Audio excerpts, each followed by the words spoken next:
नमस्कार बंधुगण मु आपण आम चैनल को स्वागत करुच्ची। आम चैनल ना हूँ सात सुर बंधाए जीवन। तो आम चैनल जो मैंने नुआ से अनुरोध आम चैनल को सब्सक्राइब करूँ और बेल आइकन को दबाई दिंतु, कारण आम चैनल नुआ नुआ मोटिवेशनल वीडियो सर्वप्रथम देखा। तो चलते आज गोटे सुंदर कहानी शुणा। कहानीर नाम हूँ पितामाता परम देवता। महाभारत जुगर कथा। गोटे गाँव में गोटे ब्राह्मण दंपति बास करते। गोटे बोली पुओ पुओ बड़ है वेद पढ़ी से महाज्ञानी है। बापा माँ सहित तार जमा पड़े ना।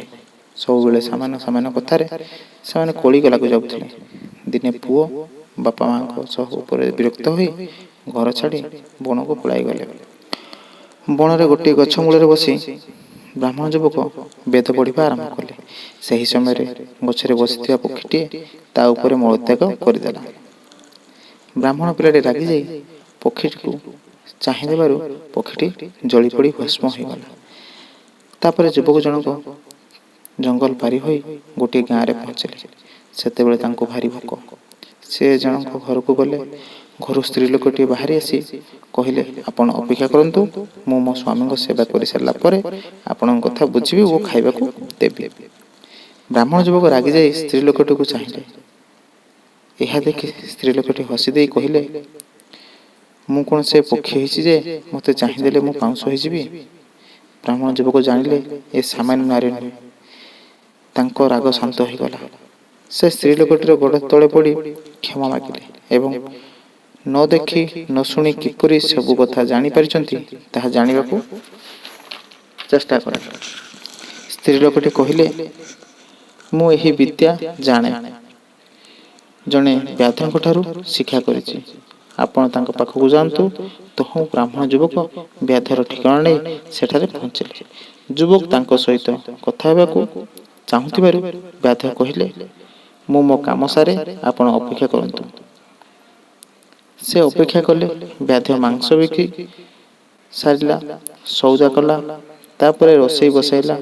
रोसई सारी बुढ़ा बापा माँ को खाइबा देला। सेमानंको पई बिछଣା पारिदेला। तापरे माँ बापा सोई सारिबा परे ब्राह्मण युवक पाखकू आसी नम्र भाव में कहले, गोसाई कहतु कहीं आसथिले। ब्राह्मण गाँव में भेटी स्त्री लोकटी विषय सबू कहले। आपण से स्त्री लोकटी को जो विद्या शिक्षा देइछंती मते से विद्या शिक्षा दियंतु। मु जेपरि गोटे स्थान रे बसी सब कथा जानि पारिबी। मु आपण को गुरु करिबी। व्याध कहिला, गोसाई आपण तो बड़ गुरु को गड़े आड़े चली आछंती। आपण से शिक्षा करि परिबे नाही। बापा माँ को बिना आशीर्वाद रे केही किछि शिक्षा करि परिबे नाही। देखंतु मु किछि पढ़ी नाही, किंतु बापा माँ को सेवा करिबारे केबे हेला करिनी। तांको आशीर्वाद रे मु एभली विद्या शिखि पारिछि। जानतु घरे बापा माँ को सेवा करिबे। एहा द्वारा आपण एही विद्या खाली शिखिबे नाही, बहु पुण्य अर्जन भी करि परिबे। तो कहानी सरला। तो एठू आमे जानिलु जे देखंतु बापा माँ को केबे भी अवहेला करंतु नाही। बापा माँ को सब भल रखा चेष्टा करंतु। बापा माँ आशीर्वाद रे सब किछि हो।